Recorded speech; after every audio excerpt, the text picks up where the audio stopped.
وەک ڕێزلێنانێک و بە مەبەستی هاندانی هونەرمەند ناشاد لەسەر دەستکردنەوە بە هونەری شێوەکاری ڕێکخراوی جەستەبەخشانی کوردستان بە هاوکاری بەڕێوەبەرایەتی هونەر و ڕۆشنبیری سلەیمانی پێشانگایەکی شێوەکاری بۆ ئەو هونەرمەندە لە شاری سلەیمانی کردەوە. ئەو ڕێکخراوەمان ئەو پێشانگای بۆ ئەو هونەرمەندە کردوێتەوانێ بەڕاستی پێشانگایەکی زۆر جوانە، زۆر تعبیر لە ڕۆژانی ئەمڕۆ دەکات.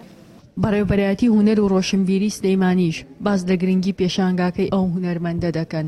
گرنگی هونەری کاک حەمەناشاد ئەوەیە کە لە زروفێکی ئەجگار سەختی ئابووری و سیاسی کوردستانە و لەگەڵ زروفی شخصی خۆشیە کە نەساغە توانیوێتی ئەم پێشانگا جوانە بکاتەوە کە ژمارەیەکی زۆر تابلۆی بێوێنەی تایە بە جهودی خۆی کردوێتی و تەحەدای زروفی سیاسی وڵاتەکەی کردووە، تەحەدای زروفی شخصی خۆشی کردووە کە نەساغە.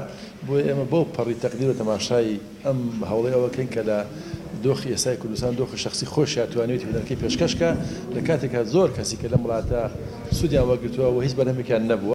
هونەرمەند ناشاد بەم جۆرە باز لە پێشانگاکەی دەکات و دەڵێت بەرنامەی من لەم پێشانگایە خستنە ڕووی دوژمنانی ئازادی نەتەوەکەمان وەکو ئەنفاڵ، وەکو کیمیاوی، وەکو کوردستانی باکوور کە خەریکە تووشیا وێرانیەکە.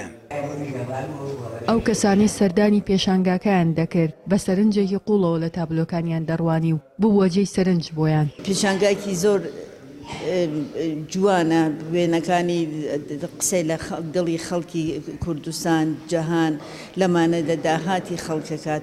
پێشانگاکە لە ژێر ناوی با هەمومان پێشمەرگە ئاسابین بۆ پاراستنی خاکمان کە 4 ڕۆژی خایەن تێیدا 70 تابلۆخرا بۆ ڕوو باسییان لە پێشمەرگە و شەڕڤان و دۆخی سەختی ئابووری ئێستای کوردستان و ژیانی خەڵک دەکرد.